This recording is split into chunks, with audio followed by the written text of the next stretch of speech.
ఓం నమో వెంకటేశాయ. బాలముకుందం కార్యక్రమానికి స్వాగతం.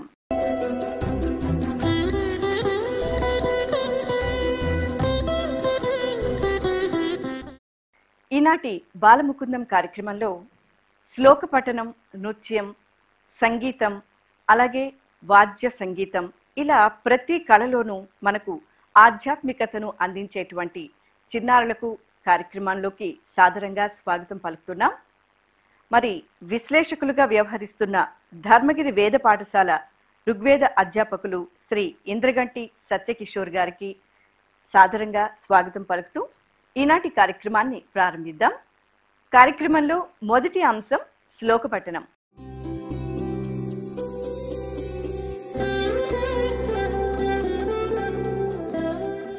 మరి ఈనాటి శ్లోక పఠనంలో చిన్నారి శ్రేష్ఠ మన్విత శ్లోక పఠనానికి సిద్ధంగా ఉన్నారు. మరి వారిని కూడా సాదరంగా స్వాగతిద్దాం. ఓం నమో వెంకటేశాయ. నా పేరు శ్రేష్ఠ. నేను ఎంఎంబీజీ పాఠశాలలో 3వ తరగతి చదువుతున్నాను. నేను ఈరోజు నిత్య పారాయణ శ్లోకాలు చెప్పదలుచుకుంటున్నారు. మొదటి శ్లోకం. నిద్ర లేచిన వెంటనే అరచేతులను చూస్తూ కరాగ్రే వసతే లక్ష్మి, కర మధ్యే సరస్వతి, కర మూలే స్థితా గౌరి, ప్రభాతే కరదర్శనం. మొదటి అడుగు వేసేటప్పుడు సముద్రవసనే దేవి, పర్వతస్థన మండలే, విష్ణుపత్నిం నమస్తుభ్యం, పాదస్పర్శం చమస్వమే. స్నానం చేసేటప్పుడు గంగే చయమునే చైవ, గోదావరి సరస్వతి, నర్మదే సింధు కావేరి, జలేస్మిన్ సన్నిధిం కురు. దీపం పెట్టేటప్పుడు శుభం కురుత్వం కళ్యాణం, ఆరోగ్యం ధన సంపద, దుష్టబుద్ధి వినాశాయ, దీపజ్యోతిర్నమోస్తుతే. గణపతి ధ్యానం. శుక్లాంబరధరం విష్ణుం శశివర్ణం చతుర్భుజం, ప్రసన్నవదనం ధ్యాయేత్ సర్వవిఘ్నోపశాంతయే. గురుధ్యానం. గురుబ్రహ్మ గురుర్విష్ణు గురుర్దేవో మహేశ్వరః, గురు సాక్షాత్ పరబ్రహ్మ, తస్మై శ్రీ గురవే నమః. భోజనం చేసేటప్పుడు అన్నపూర్ణే సదాపూర్ణే, శంకర ప్రాణవల్లభే, జ్ఞాన వైరాగ్య సిద్ధ్యర్థం, భిక్షాం దేహి చ పార్వతి, మాతా చ పార్వతీ దేవి, పితా దేవో మహేశ్వరః, బాంధవా శివ భక్తాశ్చ, స్వదేశో భువనత్రయం. నిద్రపోయే ముందర రామం స్కందం హనుమంతం, వైనతేయం నృకోదరం, శయనేయ స్మరే నిత్యం, దుస్వప్నం తస్య నశ్యతి.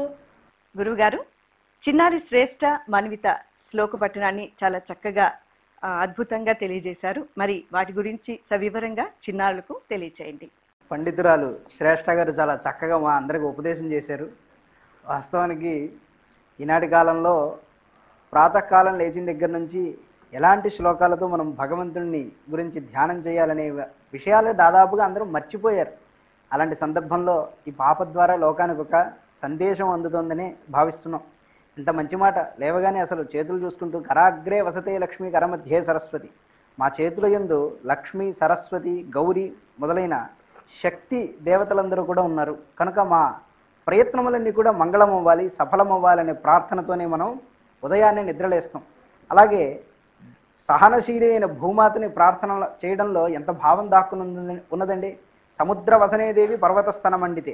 సముద్రం మొత్తాన్ని వస్త్రంగా చుట్టుకున్నది, పర్వతములనే స్తనములుగా కలిగినదైన భూమాత, ఓ తల్లి నీకు మేము నమస్కారం చేస్తున్నాం, నిన్ను పాదములతో స్పృశిస్తున్నాం కనుక దయచేసి మమ్మల్ని క్షమించు అని మనం ప్రార్థిస్తున్నాం. ఆ విధంగా ప్రార్థన చేసిన తర్వాతనే మనం మొట్టమొదటి అడుగుని భూమి మీద పెడతాం. అంటే మన సంస్కృతి సంప్రదాయాలు ఎంత గొప్పవి. అలాంటివి మళ్ళీ ఈ చిన్నపిల్లల్లో నాటుకుంటున్నాయంటే చాలా చాలా సంతోషించదగినటువంటి విషయం. శ్రేష్ఠ గారు చాలా బాగా చెప్పారు, మీకు ధన్యవాదాలు. కనీసం తను ఏం చెప్పిందో కూడా తెలియని స్థితిలోనే తనకింత మంచి విషయాలు అబ్బాయి అంటే ముందు ముందు ఆ పాపకి చాలా భవిష్యత్తు ఉంటుంది అని ఆకాంక్షిస్తున్నాను. కార్యక్రమంలో రెండవ అంశం ఏకపాత్రాభినయం.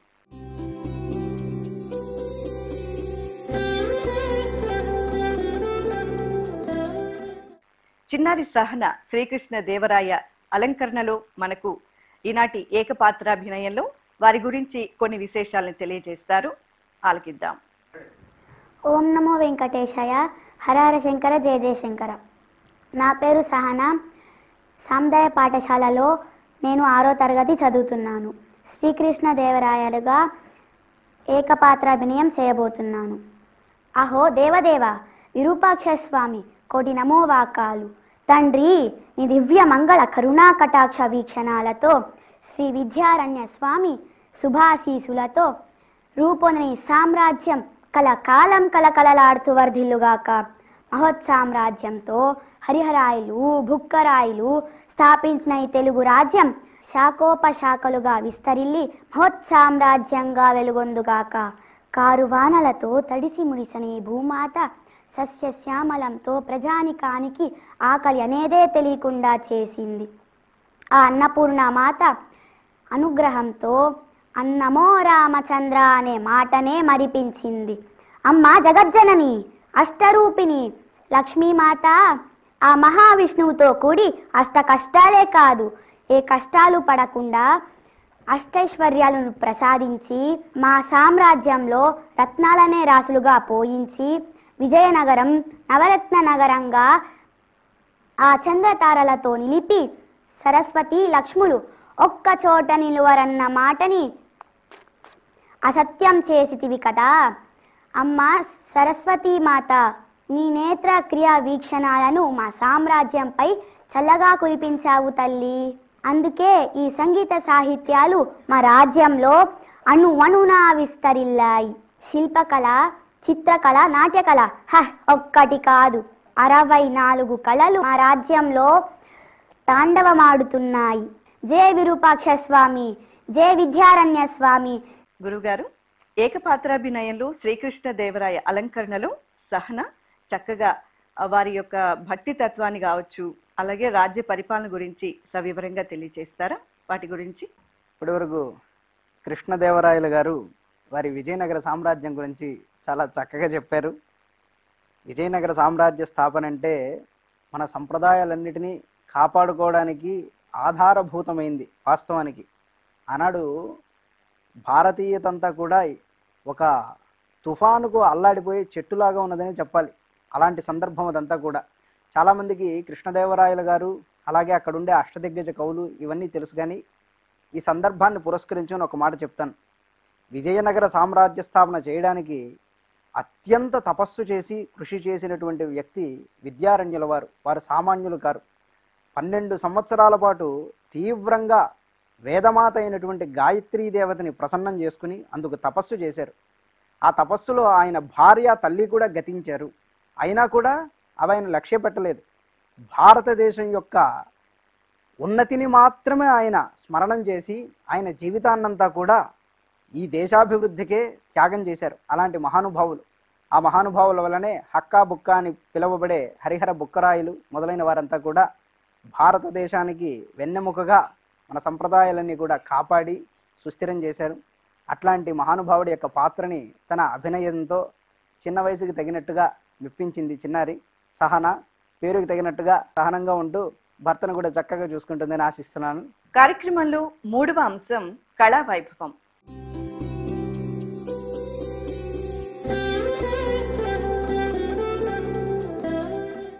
ఇందులో నృత్యం, గాత్రం, చిత్రలేఖనం వంటి అంశాలుంటాయి. మరి ఈరోజు కళా వైభవంలో కేబి శ్రీముకుంద మృదంగాన్ని అందించున్నారు. మరి వారిని కూడా వేదిక మీదకి సాదరంగా ఆహ్వానిద్దాం. అందరికీ నమస్కారములు. నా పేరు కేపి శ్రీముకుంద.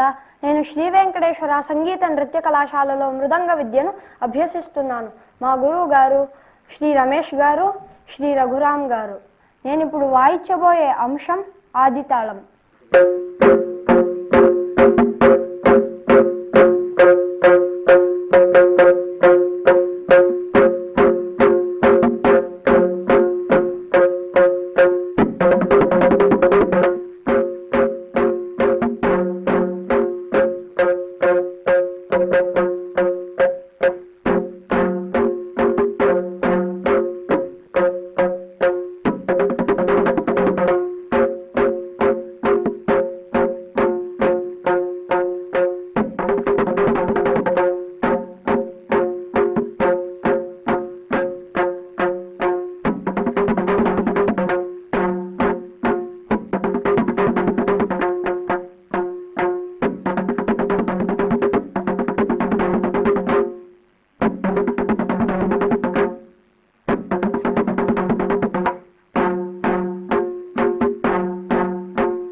ధన్యవాదములు. కళా వైభవంలో మృదంగ వాద్యంతో చక్కటి వాయిద్య ప్రదర్శనను అందించారు చిన్నారి కేబి శ్రీముకుంద. మరి గురుగారు, చిన్నారి శ్రీముకుంద మృదంగంపై చక్కటి వాద్యాన్ని అందించారు. మరి ఈ వాద్యం ఆది తాళంలో సాగింది. మరి దాని గురించి కూడా మీరు తెలియచేయండి. అబ్బాయి శ్రీముకుంద్ చాలా చక్కటి ప్రదర్శన చేశాడు. చాలా సంతోషం. వాస్తవానికి ఇది వయసుకు మించినటువంటి ప్రదర్శన అనే చెప్పొచ్చు. ఆదితాళంలో తాను ప్రదర్శించడం జరిగింది. తాండవం చేసేటప్పుడు ఎక్కువగా మృదంగం పాత్ర ఉంటుందని చెప్తారు. శంకర భగవత్పాదుల వారు శివానంద లహరిలో చెప్తూ, శివతాండవం చేస్తున్నప్పుడు సాక్షాత్తు శ్రీమన్నారాయణుడే మృదంగాన్ని వాయిస్తూ ఉంటాడని చెప్పారు. అంటే దేవతల యొక్క వైభవం అలా ఉంటుంది. కైలాసంలో శివతాండవం చేయాలంటే శివుడి తాండవాన్ని అందుకోవాలి అంటే అది విష్ణుమూర్తికే సాధ్యమని చెప్పడం అందులోని ఆంతర్యంగా భావించాలి. మన భారతీయ విద్యలకి చిట్ట చివరి లక్ష్యం ఎవరు అంటే పరమాత్ముడే. భగవంతుణ్ణి లక్ష్యం చేసుకునే మన యొక్క విద్యలన్నీ కూడా సాగుతూ ఉంటాయి. మన విద్యలకి లక్ష్యం కేవలం భౌతికత మాత్రమే కాదు. చివరికి నదులన్నీ సాగరంలో కలిసినట్లుగా సమస్త విధాలైనటువంటి విద్యలన్నీ కూడా భగవంతుడిలో ఐక్యత్వాన్ని ఇవ్వడం కోసమే అనే అంశాన్నే మన భారతీయ విద్యలన్నీ కూడా ప్రతిపాదిస్తూ ఉంటాయి. ఈ బాలుడు అలాంటి గొప్ప స్థితికి వెళ్ళాలి అని మనస్ఫూర్తిగా నేను కోరుకుంటున్నాను. కార్యక్రమంలో 4వ అంశం సంప్రదాయ వస్త్రధారణ.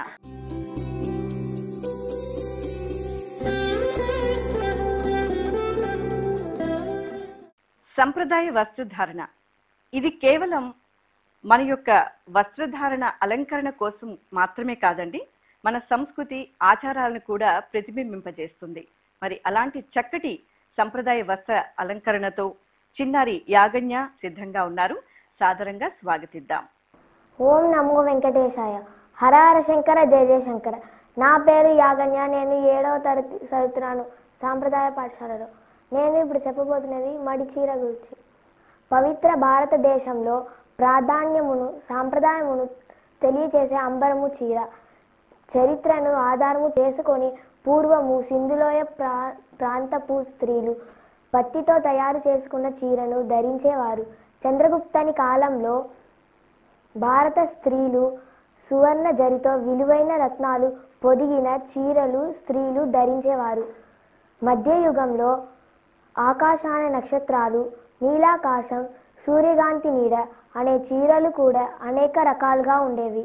స్త్రీలో హుందాతనమును, అందమును, గౌరవమును ప్రసాదిస్తుంది చీర. వివాహం, పండుగ, శుభకార్యాలు, అశుభకార్యాలు ఇలా ఎటువంటి సందర్భమైన చీర ఒక గౌరవమును మనకు ప్రసాదిస్తుంది. ఎవరైనా చీరను ధరించి కనిపిస్తే సాంప్రదాయంగా లక్ష్మీదేవిలా ఉన్నావు అంటూ పెద్దవారు మనలను ప్రశంసిస్తారు. ఇది మడి చీర యొక్క విశిష్టత. గురువుగారు, చిన్నారి యాగన్య సంప్రదాయ వస్త్రధారణ గురించి అలాగే వారి అలంకరణ గురించి కూడా చిన్నారులందరికీ కూడా సవివరంగా తెలియచేయండి. చిన్నారి యాగన్య మడిచీర గురించి చాలా చక్కగా విశేషంగా చెప్పింది. అయితే ఆభరణాలు, మడిచీర, కట్టు ఇవన్నీ కూడా కేవలం మనం ఏర్పాటు చేసుకున్నవే అని భావించడానికి వీల్లేదు. ఇదంతా కూడా ఋషి పరంపర వల్లనే మనకు అందినది అని తెలుసుకోవాలి. సౌందర్య లహరి లాంటి గ్రంథాలు మనం పరిశీలిస్తే శంకర భగవత్పాదుల వారు అమ్మవారు ధరించిన ఒక్కొక్క ఆభరణాన్ని కూడా చక్కగా వర్ణన చేస్తూ ఉంటారు. ఋషులందరూ కూడా దేవతలు ఏ విధంగా నగలు మొదలైనవన్నీ కూడా ధరిస్తారో ఆ రూపాలని దర్శించి మానవులకు కూడా ఈ విధంగా ఉంటే బాగుంటుంది అనే ఉద్దేశ్యంతో వీటన్నిటిని ఏర్పాటు చేశారు.